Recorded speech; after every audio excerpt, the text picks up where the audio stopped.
Thank you everyone for joining in another masterclass.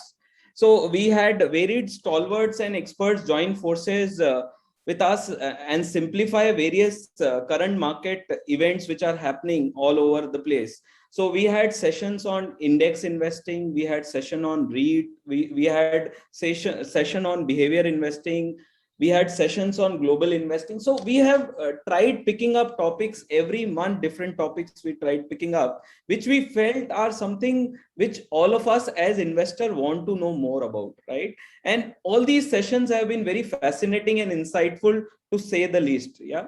So and there has been a lot of enthusiastic participation we have seen, and a good loyal following for this masterclass. So this will be a 10th such session which we are opening today, and we have a very hot and trending topic, and an adept expert who will take on this session. So talking about this topic, we have seen a rapid increase in digitalization and innovation across the globe. Spurred by the pandemic, the tech wave has led to the positive growth in the sector. In reflection of this emerging trend, everything is turning tech today. So as we talk, we have a fintech, we have edtech, we have edtech, health tech, insure tech, and more. And I'm sure our expert can give us more such insights.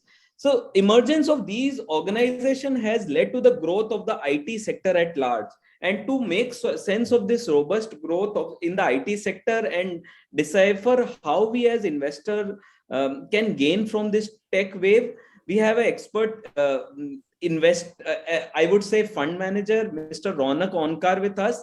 He is a co-fund manager and research head of PPFAS mutual fund. Backing Ronak's sharp mind is a decade of rich experience in the capital market. He joined PPFAS as research analyst, and he was quickly appointed as research head in 2011. Today, he works parallel with the company as associate fund manager as well. He has been managing overseas investment of the scheme since inception in May 2013.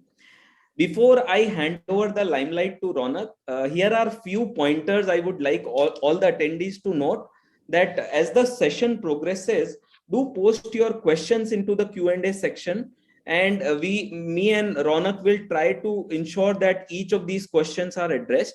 We have organized some mid polls, so please participate in that, and you will also receive a feedback form in the end of the session. So kindly give us your feedback for the session. So without much ado, I will give floor is all yours, Ronak, and maybe you want to kickstart the session.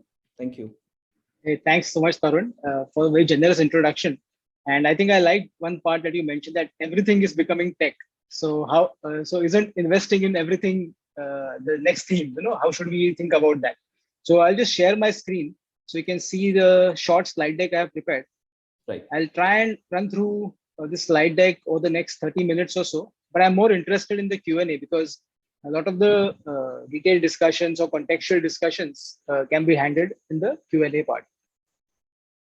So when Tarun came to me and said that this is an interesting topic worth covering, I said, there are various aspects of the tech industry, and how do we basically end up covering the entire sector, because it's a very vast sector globally. So I've decided a flow for the conversation today. Basically, we'll have to understand why are we investing in tech. Some of the things will be obvious, but it's good to sometimes summarize the obvious things.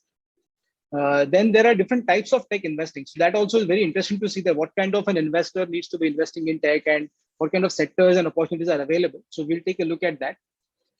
Third is the execution. When you have decided you want to invest in something, how and where you can find opportunities, which are the different modes of doing tech investing.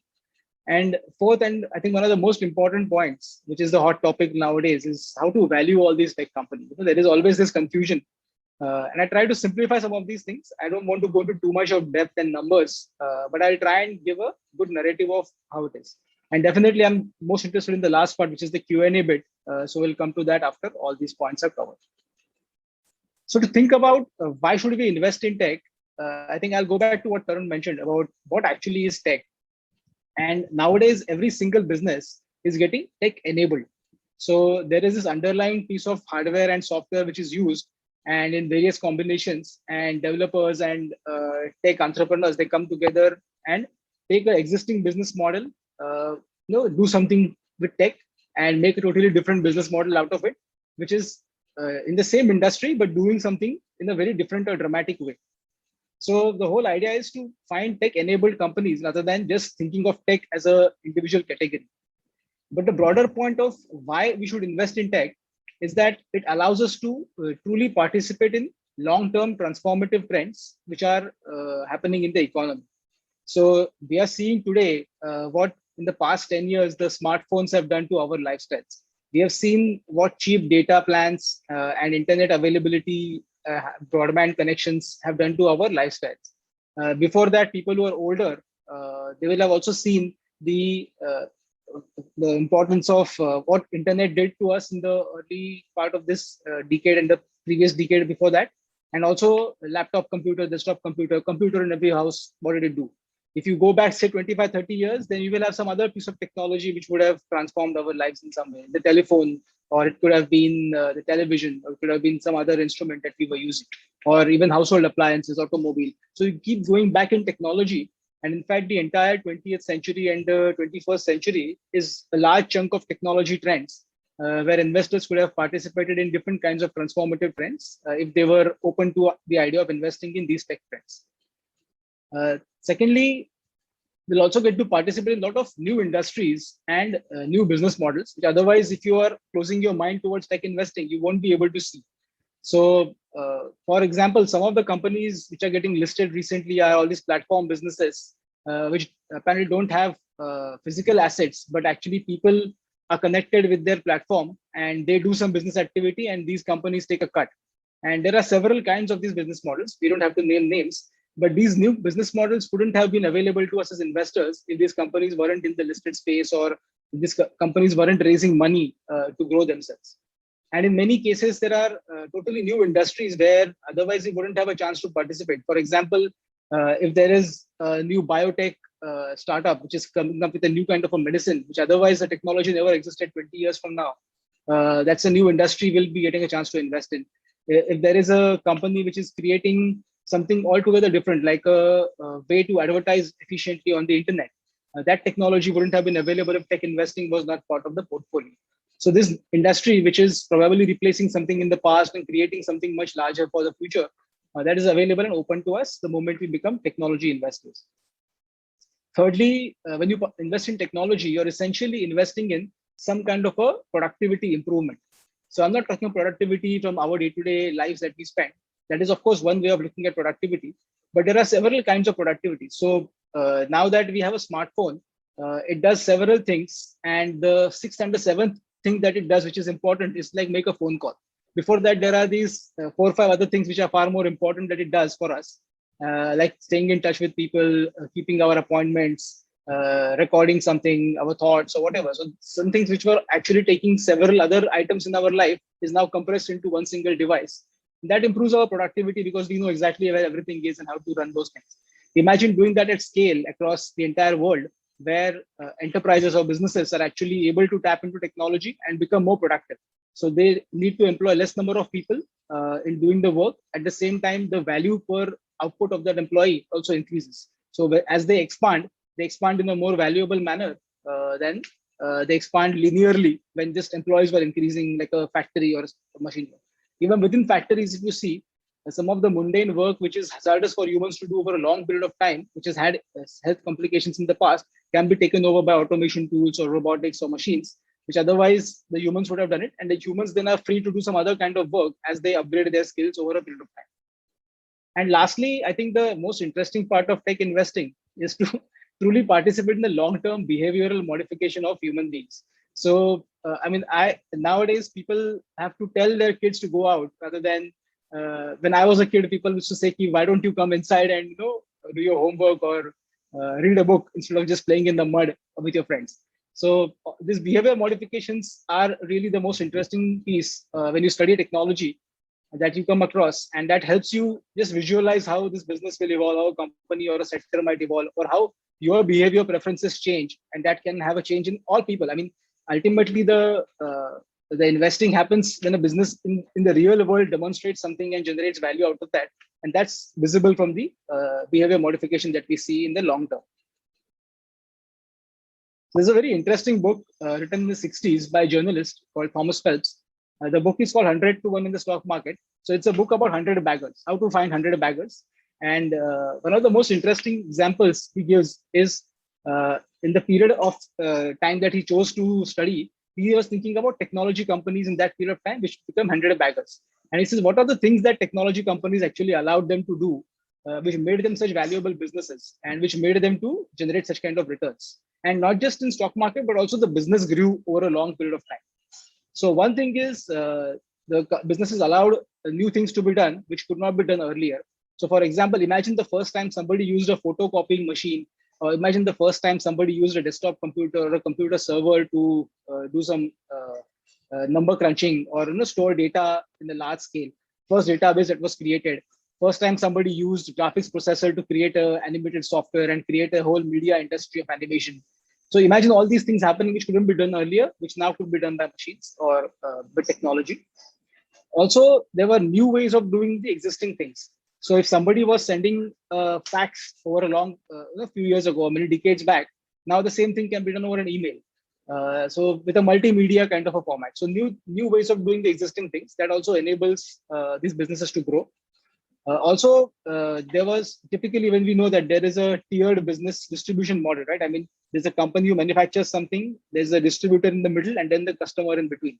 Now, what about direct to consumer kind of businesses? How are they enabled in a better way in an e-commerce world? So you can see several distribution models of the business also proliferating by having technology which is enabling these businesses. So all these things help the businesses grow.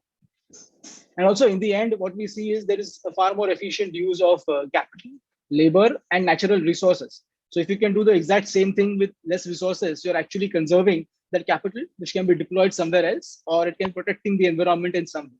So the electric vehicle trend right now is an interesting way to see where we are seeing that we are polluting less, at least in the atmosphere, in the air, by not driving a fossil fuel burning vehicle. So, I mean, a lot of these things are possible when technologies are involved in creating these companies and businesses. And that leads to a long-term trend where businesses also perform over a period of time. So, but otherwise also, this is a very interesting book to read, which can actually orient you to think about holding companies which are doing very well for a long period of time. And the real test is not in identifying them or buying them in the portfolio. The real test is actually sitting on them for several decades and then riding that entire trend. And then, of course, monitoring in that period what can happen to that company. The competitor can take over, or some other company might do better than this company. So all those thoughts you have to keep in your mind and collect and then apply towards constructing a portfolio of good technology companies. So now we'll quickly move on to the different types of tech investing. I think one of the most misunderstood thing is about the types of tech investing, because a lot of times people look at all the cutting edge stuff happening out there and we think that, yeah, we should also be able to invest in a piece of that. But to be very honest, investing into something which is shiny and new and extremely cutting edge is sometimes very difficult, because we may not have the same temperament to handle the volatility or a failure in that particular business. So first of all, there are several ways, and I'll go through one by one all of them. The first one I think is a very obvious one, where if you are a venture capital investor or an angel investor, where you're investing at the very early stage of a totally revolutionary business or totally technology which was never in existence before, and which has been enabled by, say, internet or some other technology which is existing right now. So in venture capital investing, the whole idea is to find a business where there's a new founder who has figured a way out to do something. Their business model may not exist, but at the same time, technology requires funding so that people can see how that model can turn into a real business. So for example, if you see a company like, say, Uber. Now, Uber, it's actually an app, and you need app developers to design the app. But actually, the business runs in the real world, where you have to make people come on that platform, the drivers to come on that platform, the passengers to be trusting that, okay, I'm sitting in a stranger's car and that stranger is taking me from point A to point B. I'll be able to see where I'm going through the map in my smartphone. All those things have to be layered on top of that experience to create a business model out of that.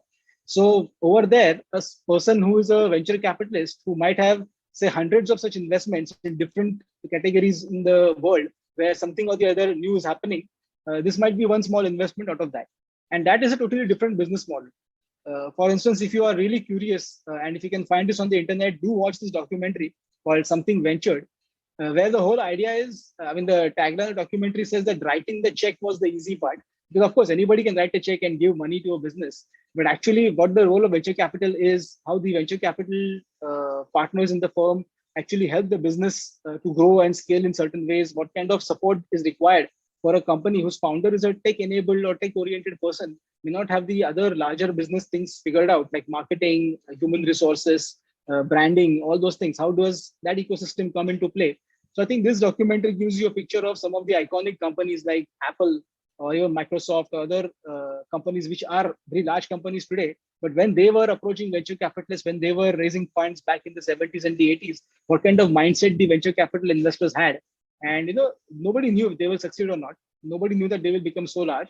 But at the same time, it requires a totally different frame of mind to invest in the really cutting edge stuff, which not too many people in the world have even understood or are not even able to perceive that it can become a large business yet. The second type of technology investing, I would say, is the hard technology investing. And there are a few companies in this. So for example, you can see very household names like Intel or Cisco, which is a router or a communications device company. NVIDIA makes graphic chips. These are companies who actually design and manufacture semiconductors or very high technology stuff, which are basically either components of some other technological device or a hardware, piece of hardware, or they can be independent companies which are providing, say, a licensed version of their software or whatever license to their technology that they are selling to other people. So for example, Qualcomm. So if you're using an Android phone today, I think there's a 90% chance that the phone will have a Qualcomm built chip in it. And now, why is that? Because Qualcomm creates these chips for other manufacturers who they license their particular architecture and chip system to, and they get a small cut when every device is sold out of that, and a license fee for that. Even ARM, which is Qualcomm uses ARM's architecture to make those chips, so ARM also gets a license fee. So all these technology companies out there are creating money when every time a single person buys a phone, every time a person buys a new device or a computer which is using these technologies. I don't want to go too much into depth because this is very complicated.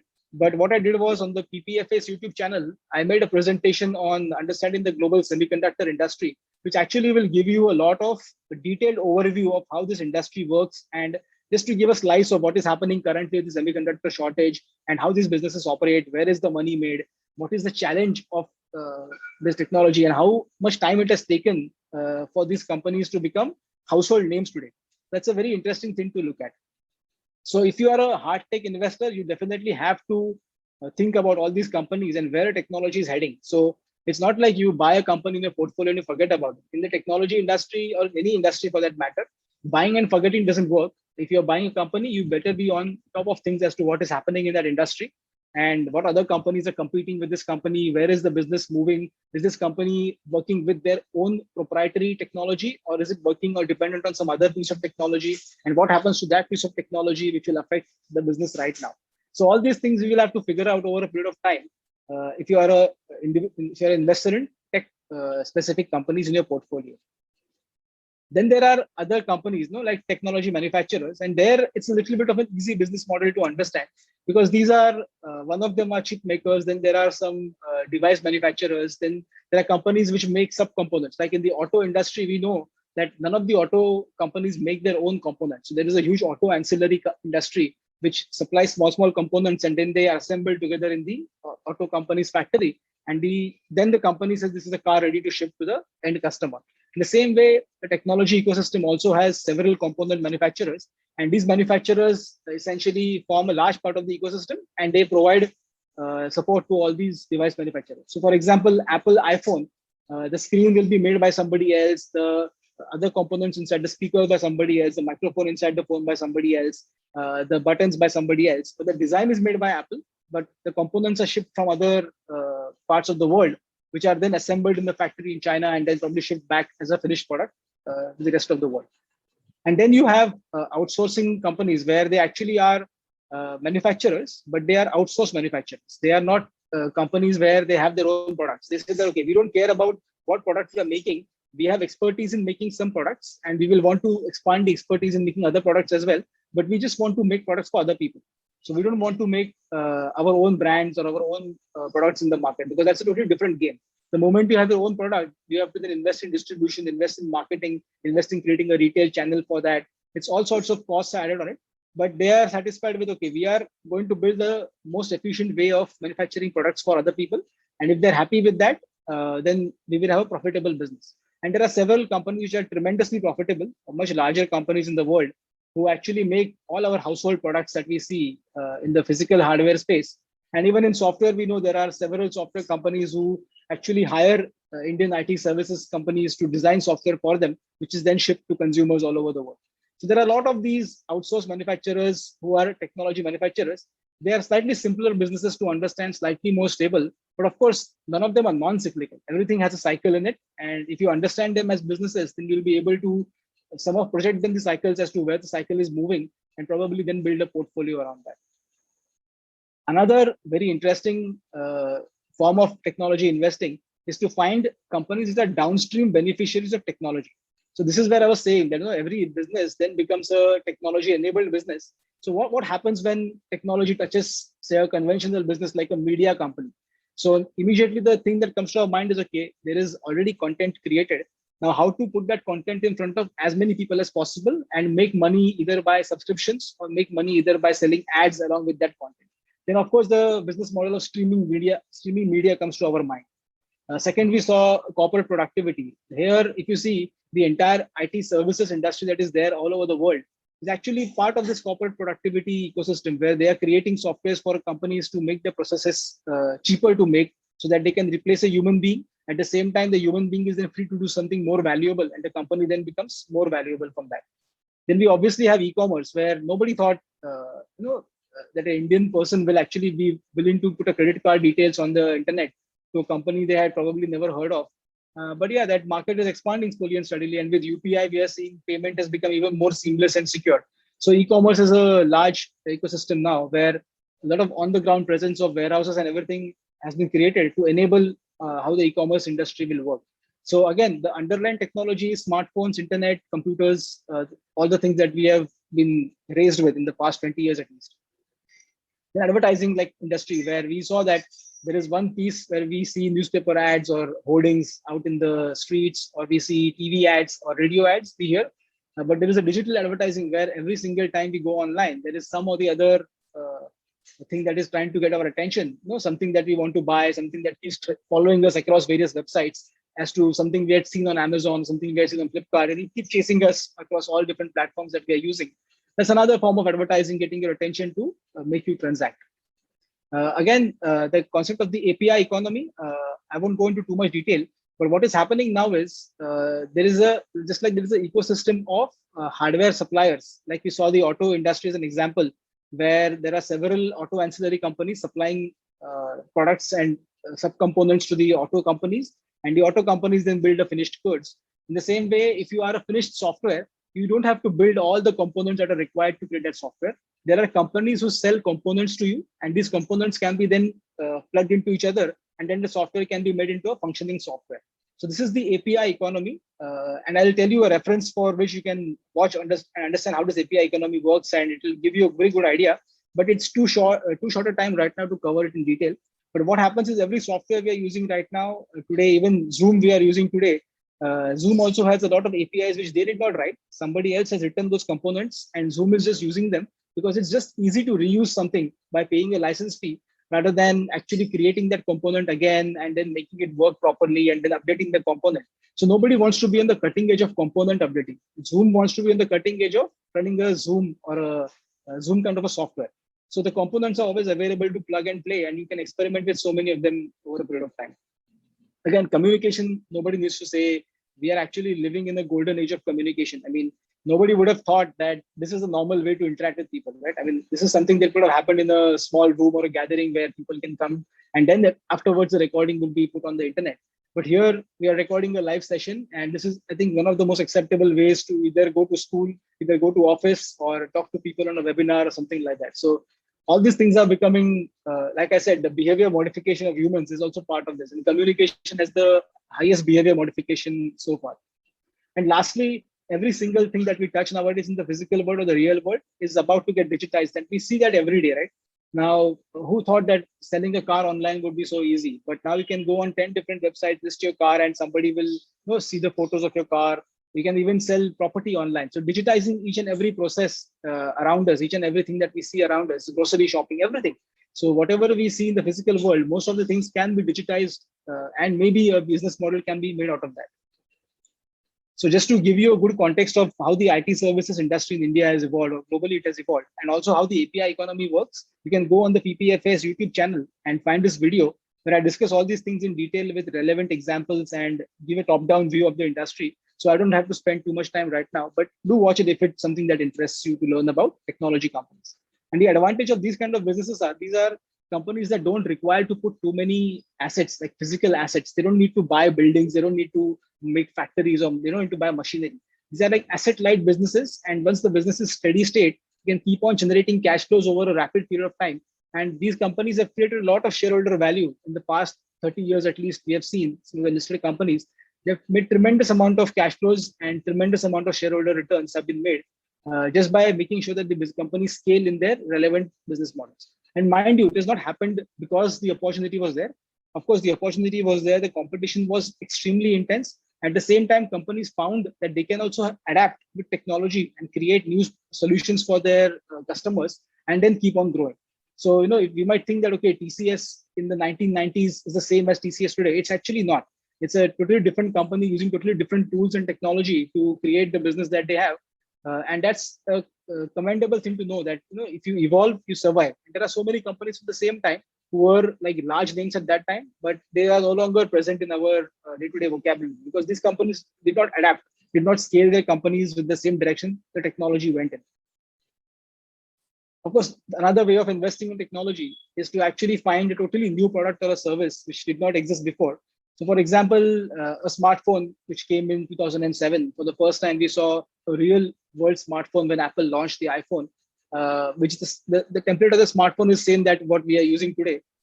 We have voice assistant devices, we have cloud computing service, we have companies like the Airbnb, where you don't have to go to a hotel, but you live in a stranger's home, just like you sit in a stranger's car in Uber. In the same way, you live in somebody's house on vacation, like a hotel, and it is an experience people choose to have. Then you have companies like Uber, where we wouldn't have hailed a taxi like this. And who thought that this is not acceptable anymore to call a taxi or a rickshaw? But this is an acceptable way to call a taxi or rickshaw, when you're bending your neck and looking into your phone to find where the taxi is. Even payments ecosystem like UPI is only enabled because of technology available right now. So these are totally new business models and new products that were created out of nowhere. And out of nowhere in the sense, out of whatever technology is available at that time, which came in together because of other technologies being available. So there's a cascading effect, and these technologies are created. And these kind of companies will give you a totally different way of investing. Like I said earlier, a new business model to invest in, and a new kind of product and service to invest in. And it can either be a B2B product, or it can be a business to business product, or a business to customer product.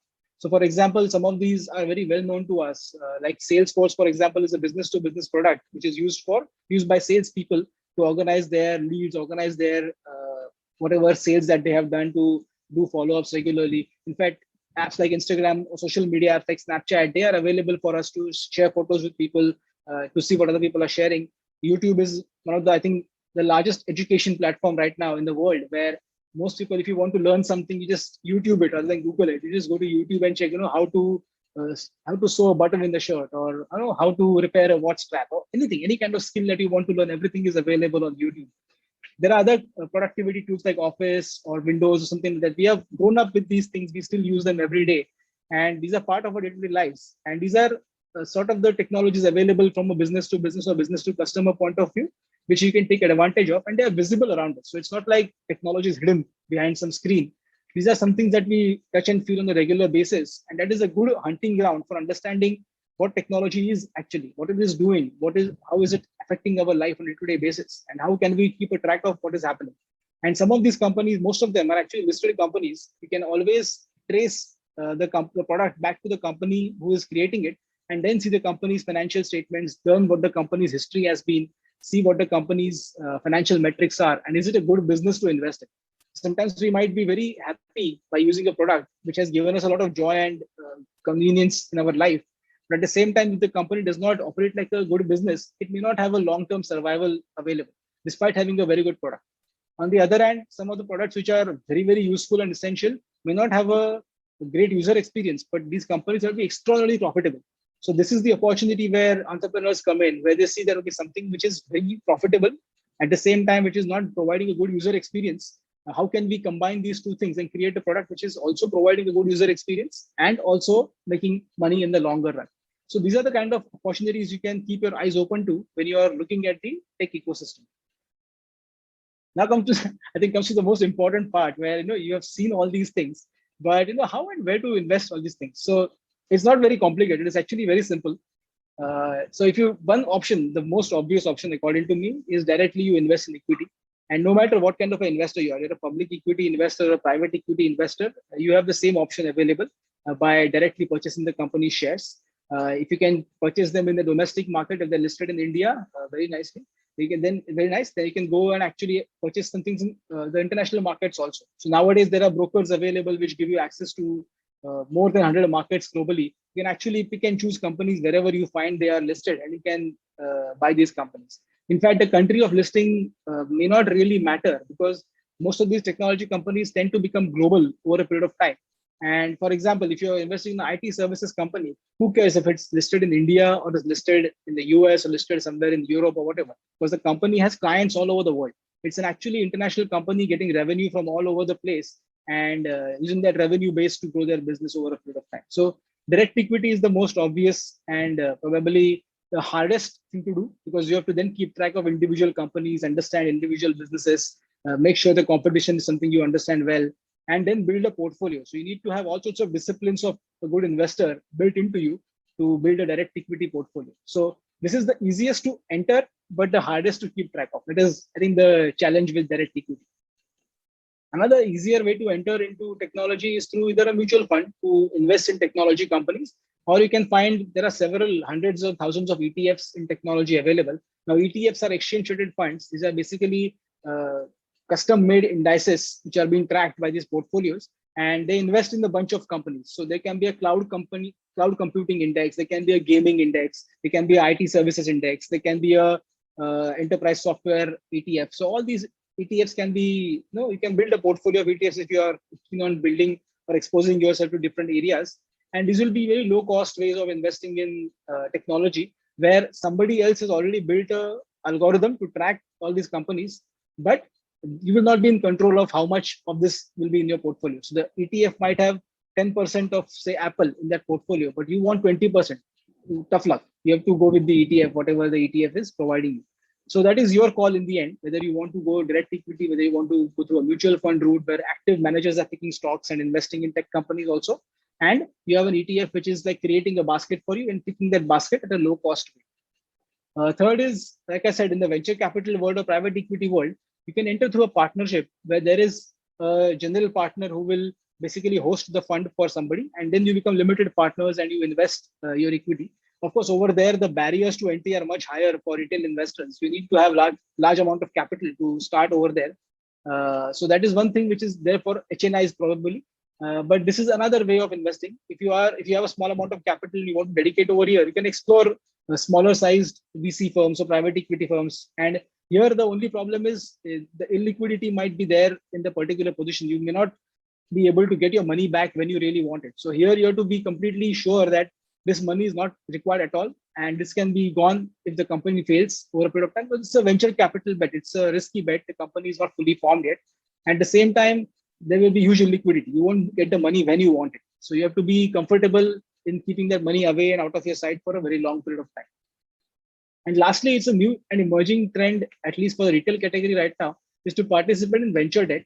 I wouldn't advise doing this because it's very complicated to understand, but it's very simple product. So you basically, there's a debt fund manager who will manage, who will give debt to companies who don't want to dilute their equity in the VC space. These are risky debt products.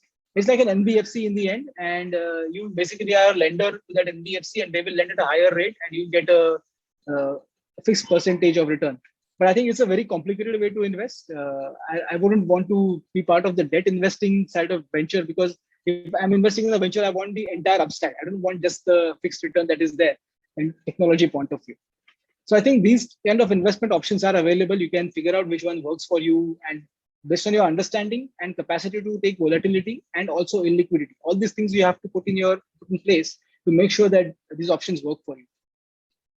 And lastly, I think one of the most important things to discuss is, okay, first, we have seen the technology, we have seen how it works, we know it's valuable, we know there is a huge ocean of technology companies to invest in. But then you have to really put your foot down and saying that, how can we say that we know this is the value of the company and this value can grow over a period of time or not? So valuation is like an opinion. So it's not like my opinion and Tarun's opinion has to match compulsory. It doesn't matter at all. So I can have a view on the valuation based on what kind of an investor I am. If I'm a VC or a private equity investor, my valuation metrics might be different. If I was a public equity investor who is very conservative, I only want cash generating companies, then the valuation metrics and the expectations of what metrics I should look at will be different. So valuation, first of all, you need to understand is an opinion on what the business value can be in the future. And that opinion, just like any other opinion in the world, keeps changing based on new facts as they keep coming in. And in fact, Professor Ashwath Damodaran of NYU has written a fantastic book, and I will urge you to read this book at least twice, because it really opens up this concept where there is one part of the business, which is the financial metrics or the numbers of that business, which really makes sense and are really important to value something. And then the other part is the narrative or the story behind that business, which actually will take the business going forward and which also generates investor interest. So there are two kinds of investors. One are like too much number focused, who will say only at this particular number it makes sense to me to invest in the business. And there are narrative investors, because they will have a very blue sky, completely open-ended imagination where, oh, this company can become $5 trillion in market value. This business is only $1 trillion in addressable market. You know, the earth is growing at this size in terms of population. More people are coming to it. All sorts of narratives can be created, and you can create whatever story you want to create. So there is some sort of, both of them can be correct. I'm not saying they are wrong or right, but you have to somewhere come to the middle where you have to find a balance between how much with numbers do you want to go, what is your holding period, what is your ability to suffer volatility, what is your ability to be illiquid for a long period of time. When you combine all those things, build a portfolio of such kind of companies and try and value the portfolio as a whole, then it becomes very tricky.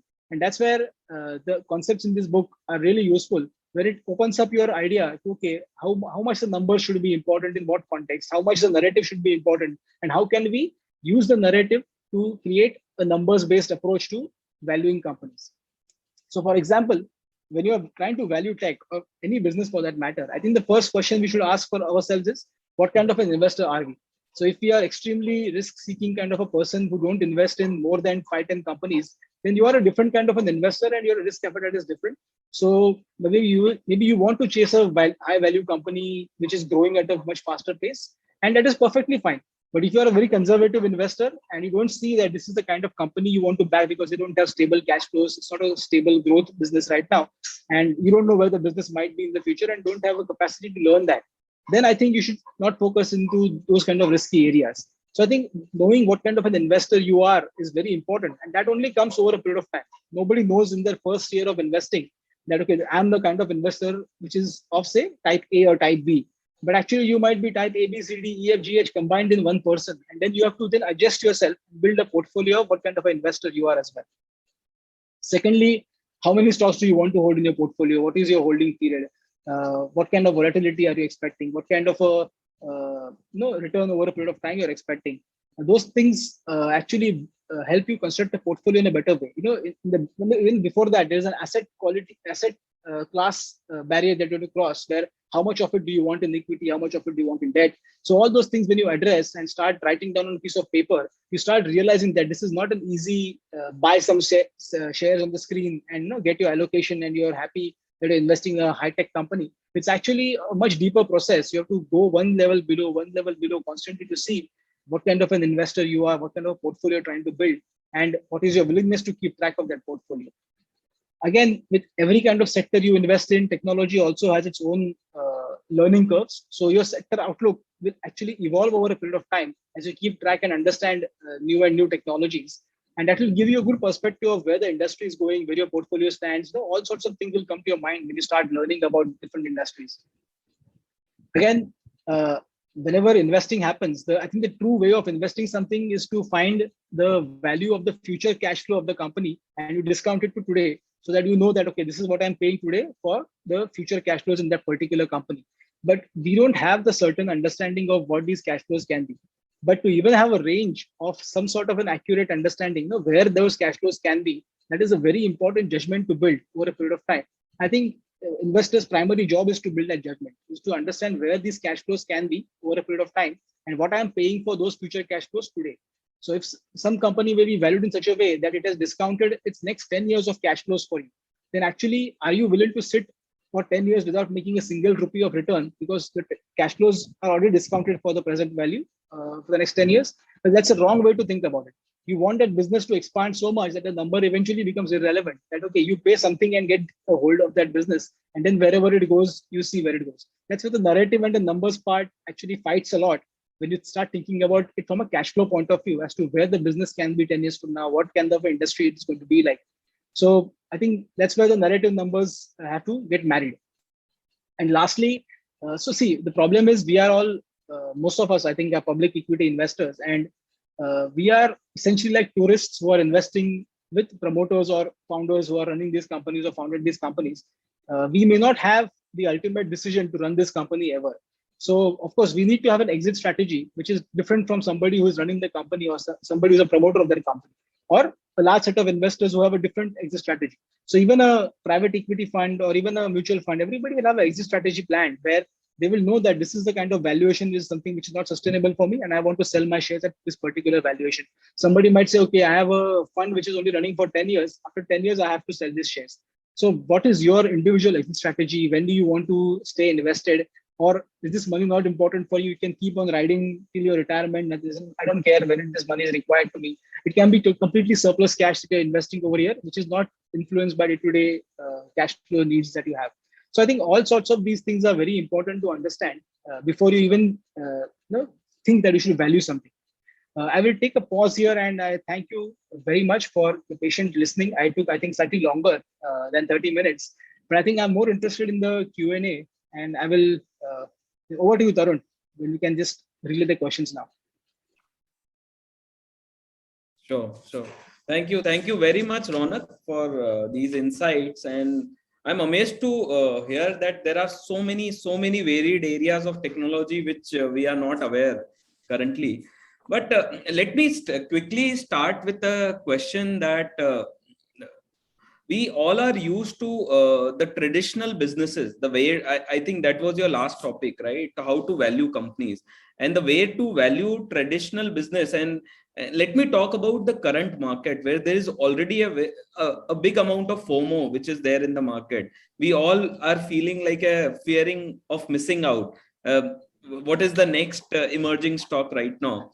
So how do you handle that emotional aspect of investing into tech companies or technology stocks where they are already valued very differently compared to the traditional market? I know a 15-20 PE of a stock or a 25 normally gives you a good filter, a basic filter to look at a company valuation. I know this is like a very basic filter, but when I look at, let's say, a company like Zomato, which I and again, why I'm saying Zomato, because it is fresh in my mind today. Zomato is making losses of 1,000 crore plus. It is valued at 1,00,000 crore plus as a market capitalization. So how do you relate such valuation, and are they in line, or these are insane valuation? How do as an investor I should judge that?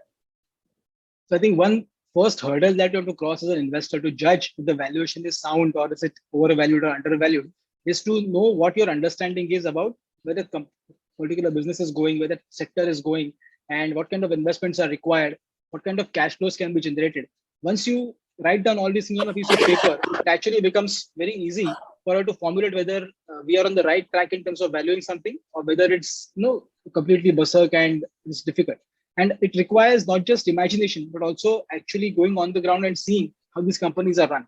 So a little bit of research is required as to seeing where the money is made, how the money is made, what is the business model like, can the business model change? Are there any other examples globally where such a similar kind of business model exists, and how are investors over there valuing that company?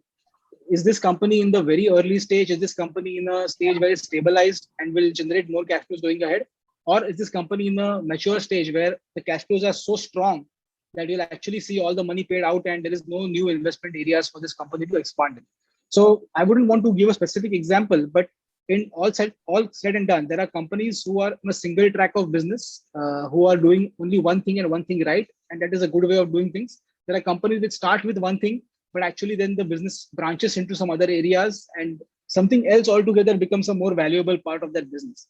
So for example, I'll give you an old example of a company which everybody knows and probably a device everybody has used is the Apple computers. The company was called Apple Computers when it was formed. They made 2 or 3 computing devices like desktop computers. Now, if 1975, 1980, 1985, when Steve Jobs had to leave the company, if somebody would have imagined whether Apple will be on the forefront of making, say, a smartphone or a music device which can be replaced by Sony, which is the replacement for Sony Walkman, or can make wearable fitness devices like an Apple Watch, which work very well, or can make earphones, or can make phenomenally good quality of laptops. Nobody knew. So all these things happened much later in the future of the company. And somebody in the 1980s would have invested in this business. Imagine sitting with the company for 35, 40 years and then realizing that kind of return. So it's a different way of thinking about companies. So firstly, know your time horizon, know what kind of data you about a company you understand, about a sector that you understand. Can you see what is happening in the same sector globally? Can you see how competitive it is? Can you predict some sort of cash flows that where this company can generate money and whether this money will be sufficient to fund its future needs of capital? Whether it has to go to outside investors again and again to keep borrowing money or raising capital and diluting existing shareholders. So all these questions need to be answered even before we can say that, okay, I can value something properly or not. And the point you mentioned about FOMO comes from this, because over here we are sitting and analyzing, and over there people are making money hand over fist.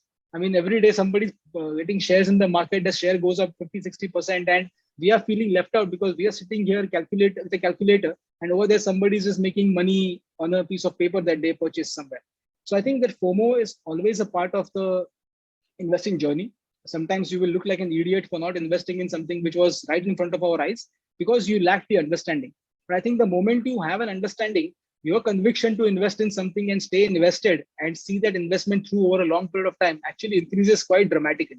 So if you can figure a way out to ignore the FOMO till you understand something, then there is no FOMO, because the reality is you have not understood something and you're not investing in that because there is no understanding.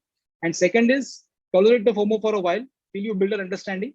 And it doesn't matter if you invest a little bit higher also in value, because the company's business model is still valuable according to you. So you pay a little bit extra because you are slightly more conservative. You want to come later in the party and say, okay, now I understood this party and I understand what is happening over here. And maybe I'm paying a little premium for not being the earliest person who took the chance. And maybe that person had a complete understanding at that point, but we are not at that learning curve. We are at a different learning curve. So individuals have to understand where they are in understanding these things, and then probably take a jump into the actual process of owning the business. Ronak, another question is pre-pandemic way of looking at technology companies and post-pandemic. Do you see any compelling changes which you can see with the usage? And I think you talk about behavior habits, right? Are you seeing very big trend emerging there, wherein post-pandemic the adoption of technology is very different now? So I think one key change that happened in the pandemic is to find alternatives to actually going to office or doing physical activities. That was because of restraints put on us by our local governments to protect us from the pandemic. So we did that, and technology was there to help us. I cannot imagine if this happened 10 years ago, where we would be, because we did not have broadband connections at the same scale. We did not have cheap data plans on our mobile devices.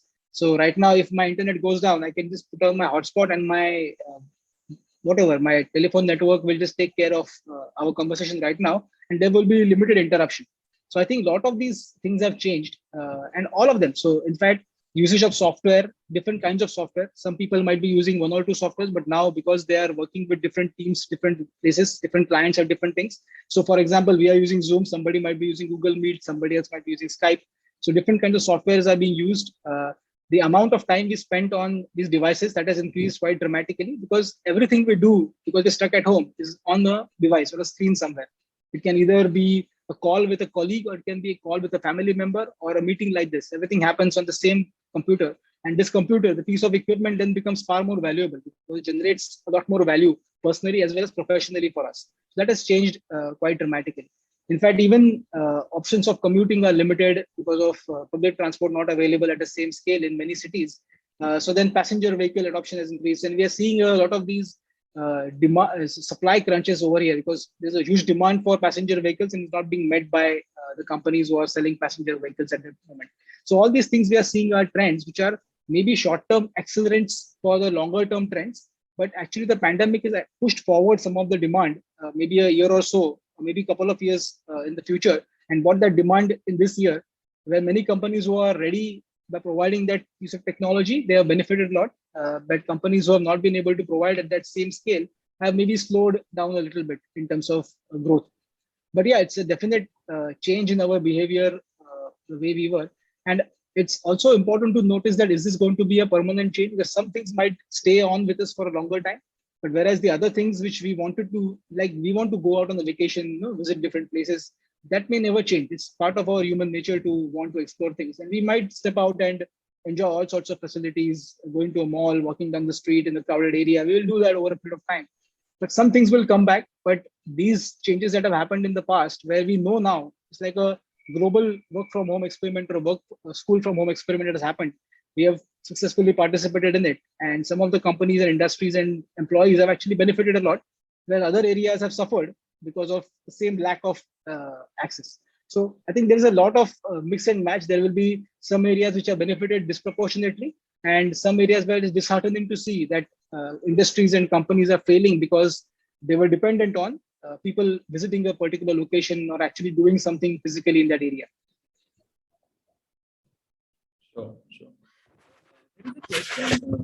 That again, this is talking about more about mega trends in technology. What are the mega trends you are observing as we look at various sectors in technology? So I think there is a specific question: which tech company are most suitable for long-term growth if investors are interested or focused on artificial intelligence and data science field to invest? So you want to attempt this question? I'll take that question as, so let me give a broader context of what these things do. So is creating a machine learning algorithm or a data science application more important, or using it in a real world scenario more important?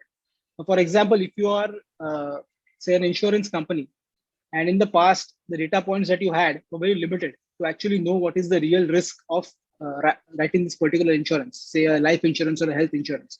But now, because of data being digitized, and there are so many network providers who can provide data to you and can be anonymized also over a large user base of medical services or life insurance data that is available, you can now have additional inputs to know what is the real probability of this insurance actually happening to you or not. I mean, you will pay out or not. So over there, you can actually now calibrate how much premium you should charge, and actually you can grow your business much larger. So for example, a medical premium paid 25 years ago, is it the same as a medical premium somebody pays today? Can group policies of insurance be designed in a better way by applying data science tools or artificial intelligence or machine learning techniques to crunch a large number of data and see how it works? So I think a lot of times we focus on the technology creators and suppliers of technology, but at the same time, if application of technology is making an industry much more efficient, and the losses in that industry are vanishing because technology is implemented properly. So for example, lender would want to know whether a person will default or not. And if they can figure it out with more data points and sooner, then they know how much to lend, how much interest rate to charge, how much the profitability will be because of that particular data point. So all these things, I think the implementation also has to be taken care of. And then there will be thousands of vendors, right? I mean, if we are using a software like Zoom, we know there is a need available for communicating. So we are using Zoom today, but maybe there are 10 more companies available which could have used, and they would have worked in an equal way, right? I mean, they wouldn't have been inferior or superior to this. They will be giving you this more or less same experience because we are using the same pipe, the internet, to talk to each other.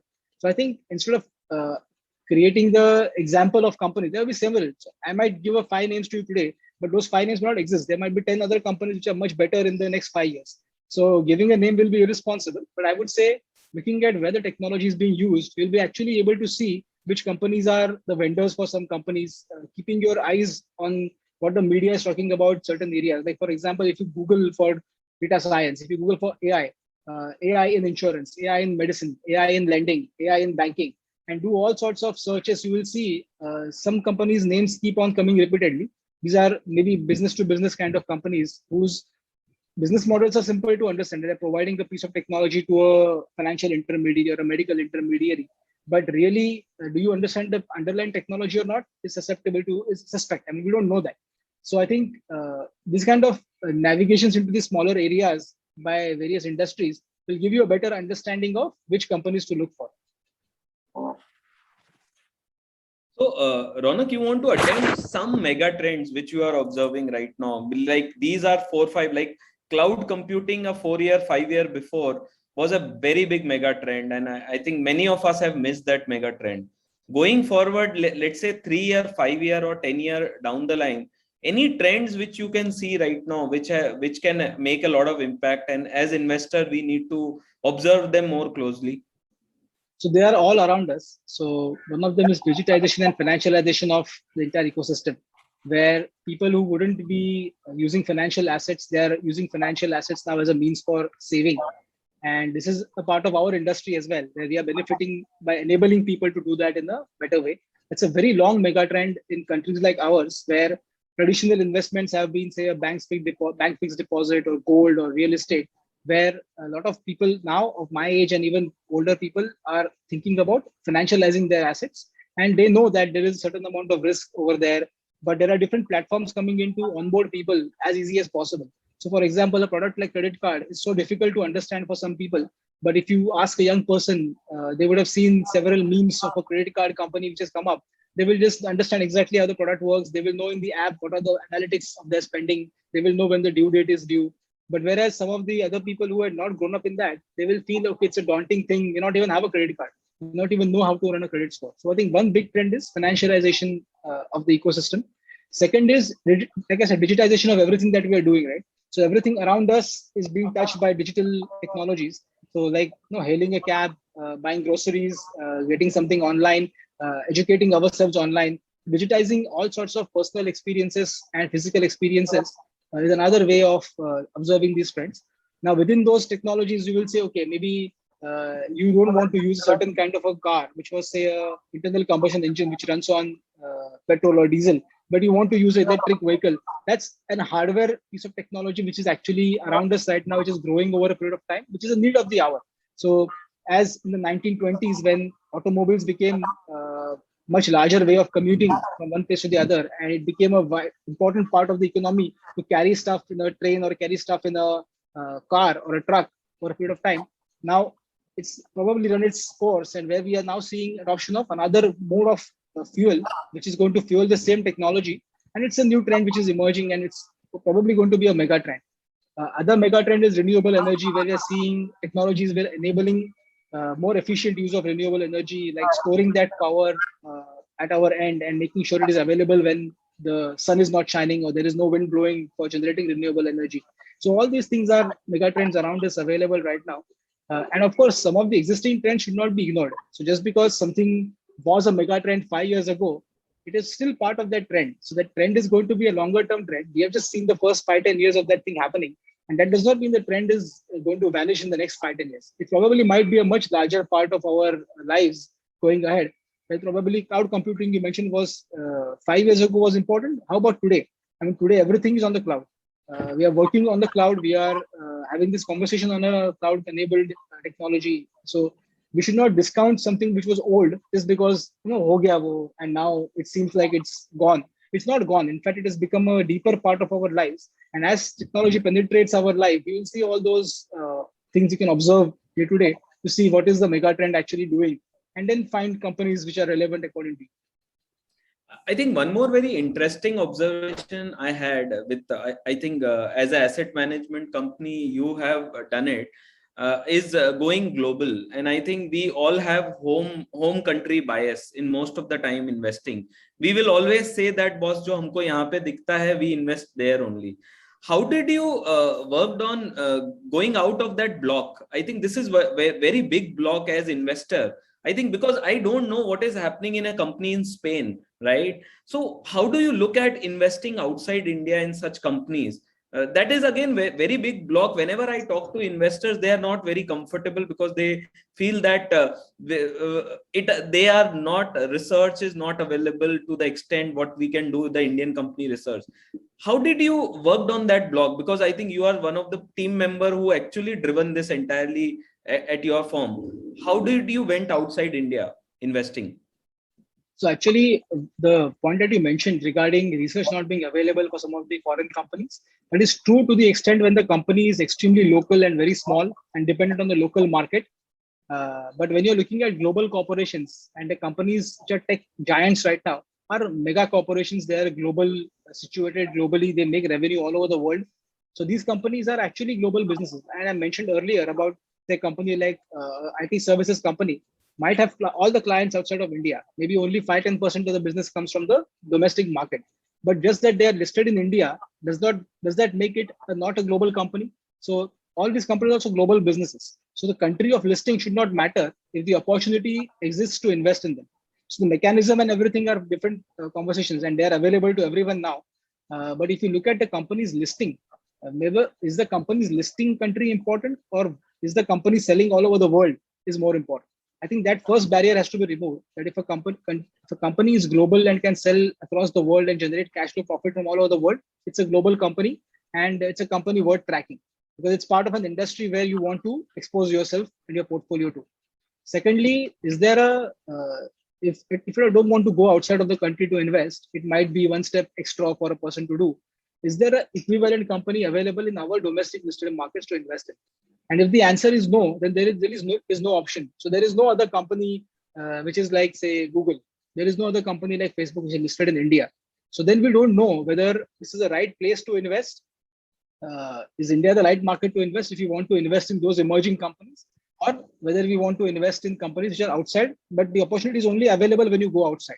So I think finding unique opportunities by going outside opens up your horizon a little bit, and then you have to be willing to participate in those trends and then track those trends, track those companies and industries in a detailed manner. Thirdly, there is an important part of geographical risk which we sometimes ignore when we have that home country bias. So whatever happens in the Indian market, there can be, say, a political event like a election not being in favor, the market doesn't think the election result is in favor of business, or there can be an event like, say, a demonetization, or there can be a GST issues happens in between. So all these things can happen and it can affect the domestic portfolio a lot, where domestic markets can fall quite dramatically because of some adverse short-term event. But at the same time, these local events don't affect global companies. So when you diversify yourself geographically, you're also protecting your portfolio from that volatility to that extent when you're invested outside, that outside events are separate from local events. And in the longer run, you eventually get some sort of a return in the same direction, but the volatility is much less. So I think willingness to look away from the concept of listing of a company if the business is global. So second is to find unique opportunities which are not available in our country. And third is willingness to geographically diversify your portfolio so that the shocks reduce the volatility in the portfolio.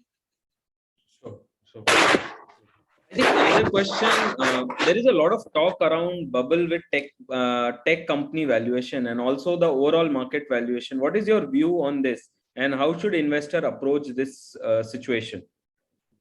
So valuation, I agree. Some areas are really frothy where companies are just barely generating revenue, but growing very fast, but haven't generated any meaningful free cash or profits by themselves. And they're dependent on outside capital again and again to grow their business. And that's a case of worry where if we are going to invest in that, not knowing whether the company can sustain itself or not, it's actually a very risky proposition to value such companies.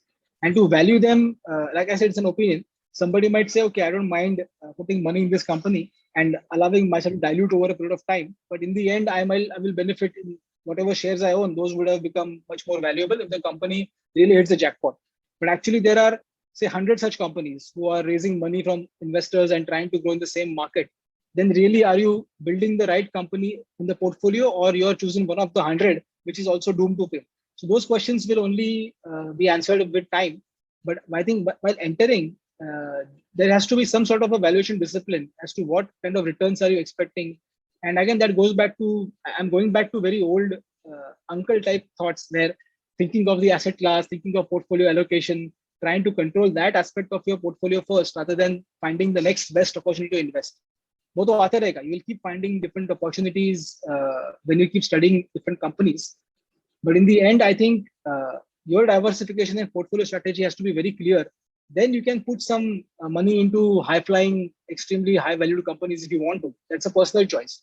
I think valuation should be an opinion. It should not be like a thing where I would say this is the right valuation and you will say no, this is the right valuation and we'll fight over it. That's not how it works. Everybody has their view on how companies can grow.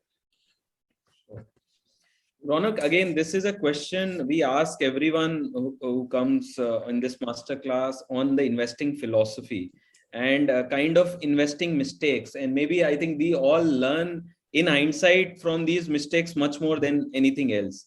So as a reflection, you want to share any of your insights which you have learned while in last decade in investing career, which you have learned, and these learnings you want to share with us. Maybe as investors, we could be much more powerful investors. I think the biggest mistake I made was to believe in the narrative far more than the numbers. So there are times, so when I mentioned that book about narrative and numbers, the moment I read that book, all those mistakes came glaring in our memory suddenly. Suddenly, all those mistakes became very fresh because these are the errors I made, trying to believe that the future might be far better than actually what it could have happened. And then when you backtrack in that example, the mistake that you made, when you backtrack and see what actually mistakes I have made in thinking, and I realized, okay, the numbers were never justifying this particular thing. And yet I was willing to believe that this will change in the future for some reason or the other. So I had created a narrative around the particular company or the person or a business or a sector, which actually made me blind to all these risks which are out there for that particular company. And it made me lose money, in many cases, not make enough money, and the portfolio would have suffered. So the point is, narratives can play a very strong role in our mind, where it can actually make us blind to all sorts of risks and eliminate our apprehension towards something. So I think in investing, one lesson I've learned is to be a little bit of a natural skeptical person. So whatever data point you see, take it with a pinch of salt first and see, okay, is the data point making sense? Is there a broader data point around this? Can we confirm this? Is there a way to understand this better?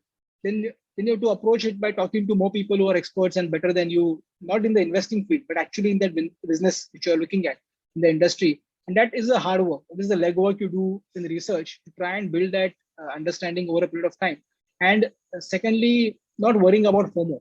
So it's okay, some opportunities will be lost, you to accept that.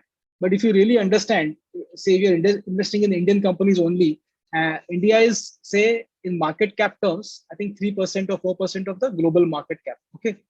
So there are like literally thousands of companies out there which you can study, understand, and invest and build a portfolio out of. So you don't have to have that anxiety of constantly having the next best thing which everybody else is buying. What if you are buying something today, which is actually the next best thing from 5 years from now, which everybody will talk about at that time? Can we think about that? Can we reorient our mind to that, where we eliminate the FOMO in some way? And it's very hard to do. I'm saying this, that it's supposed to be done, but for me also, it's sometimes hard to do. And you end up obsessing about some of the things that are very visible in the media right now. That, okay, I should have valued this in a different way, should have seen this in a different way. What if this, what if that? And that's where the narrative part of your brain takes over and the logical part is suppressed.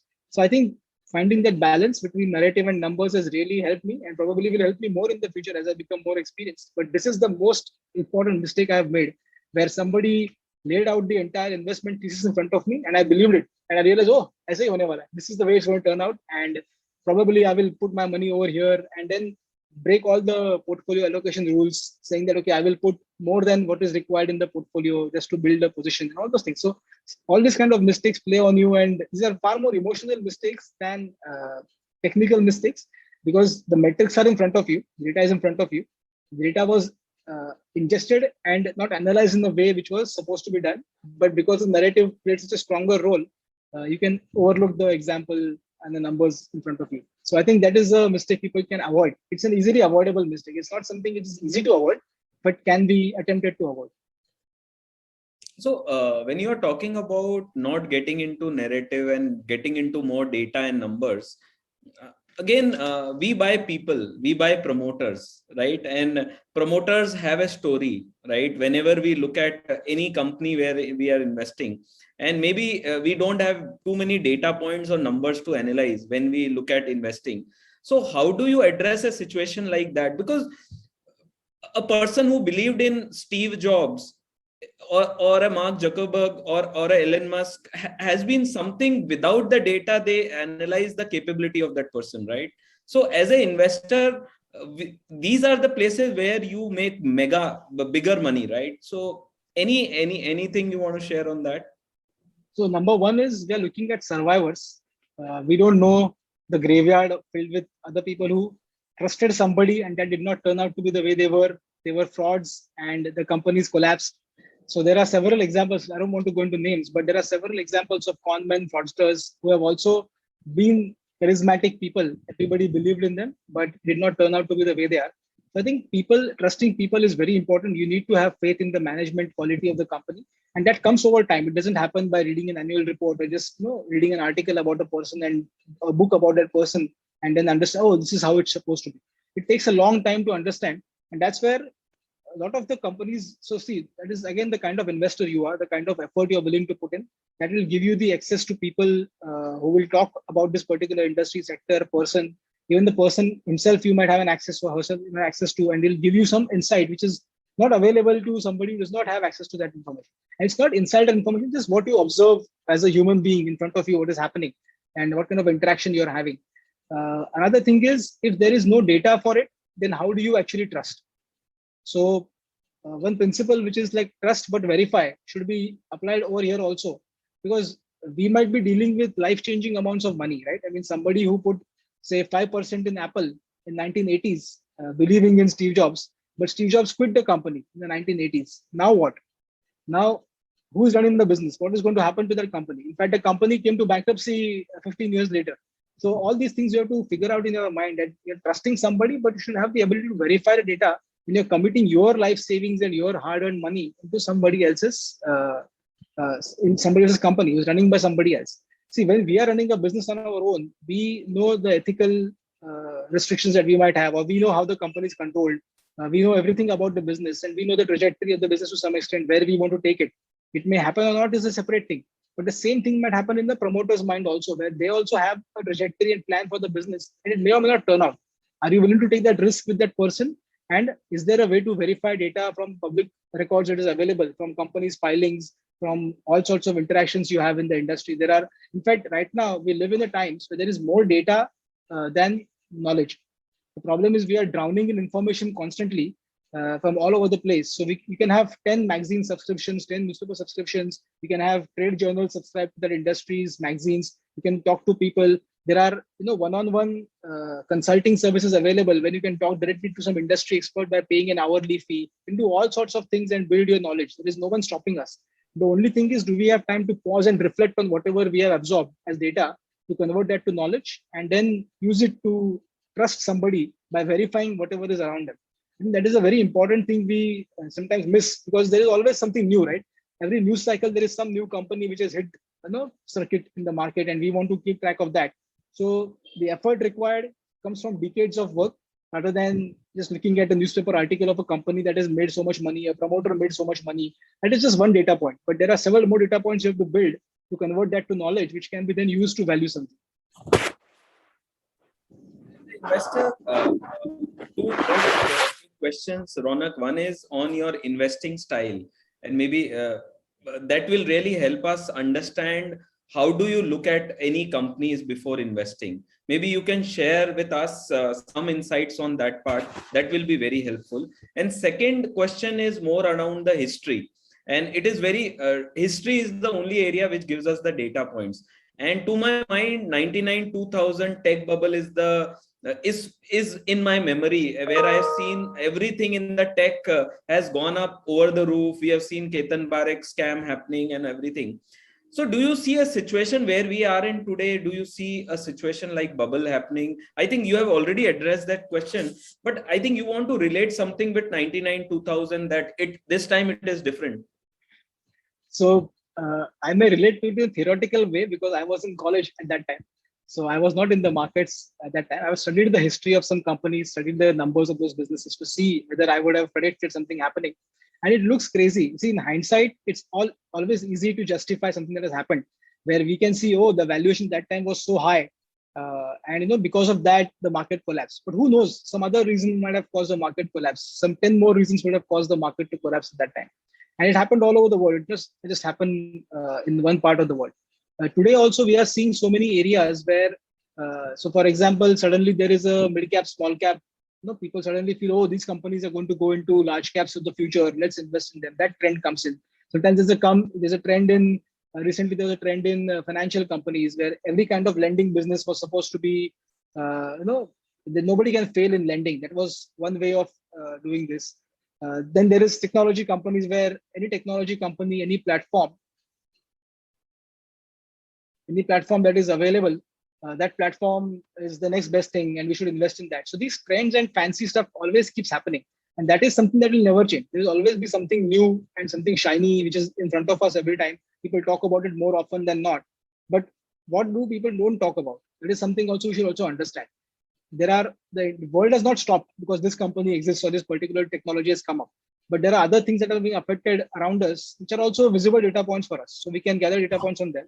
And over there I would try to relate to the way I think at investing myself is I'm slightly more I'm a slightly more conventional investor where I prefer to see cash flows first and value them later as to whether they can continue in the future. So that means I come in much later, after the venture capital stage, the business growth stage. I'll come in somewhere in the growth stage only, but I will not come in the extremely early part of the growth stage. I will not probably know how to value it at that time.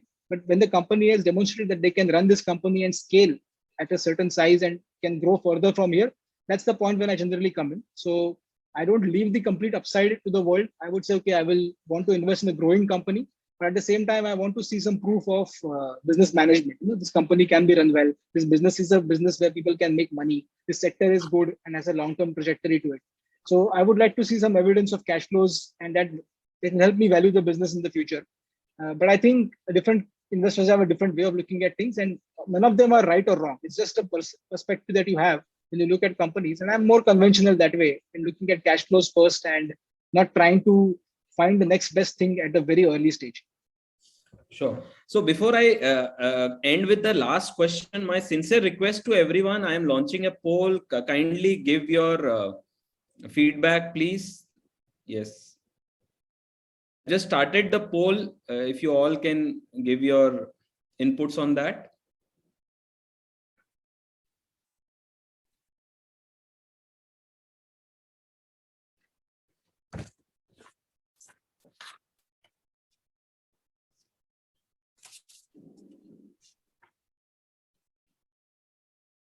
I cannot see many of you have not given. Yes, I think answers are coming. Can you all quickly give this, please, so we can move to the next question?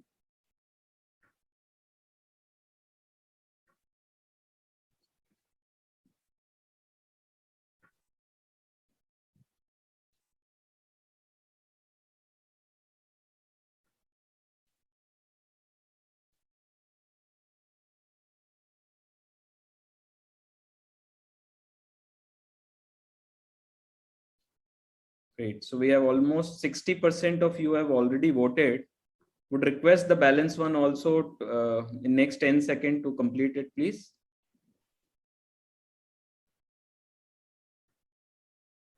Thank you. So thank you very much. So I ended the poll. Thank you very much.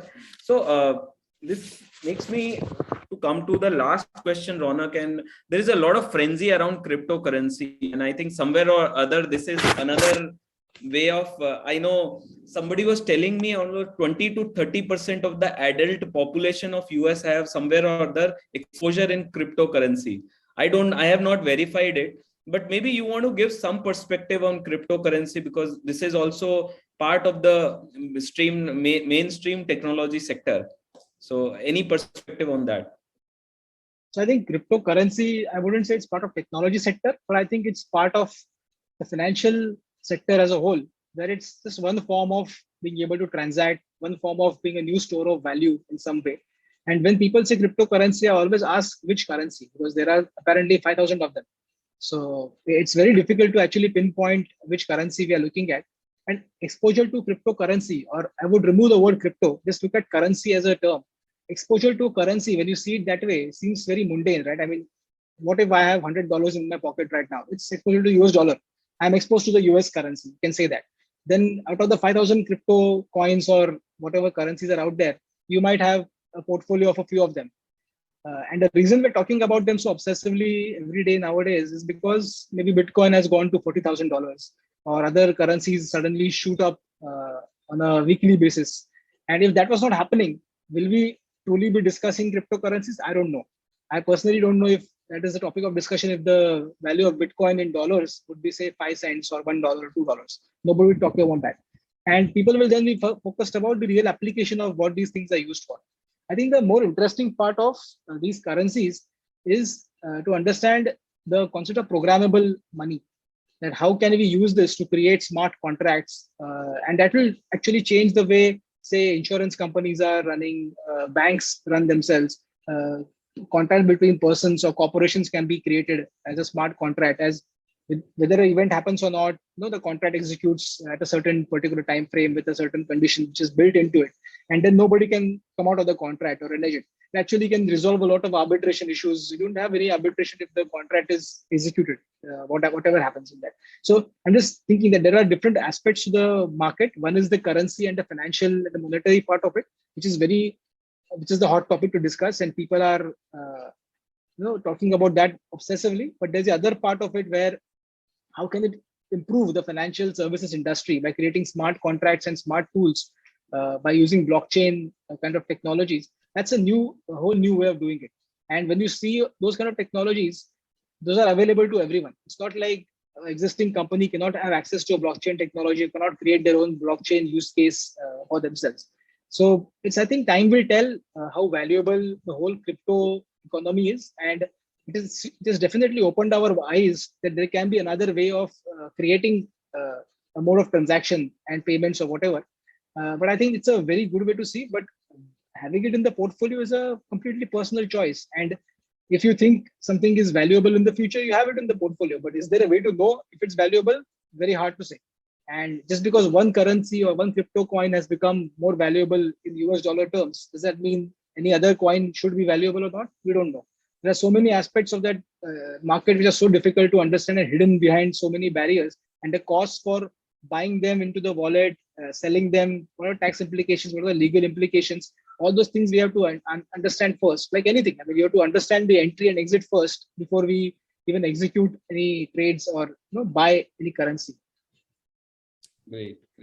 So thank you very much, Ronak, for all your insight. I have personally learned a lot from your insights on your investing style, as well as the mega trends in investing, how to value tech companies. And I'm sure we all have benefited immensely from this session. Thank you very much for your time. Thank you so much. And thank you, Tarun, for inviting me. For joining in the masterclass. And we look forward for your presence in our next masterclass also. Thank you very much. Thank you for inviting me, Tarun. Thank you, everyone, for your attention. Thank you. Thank you, Ronak.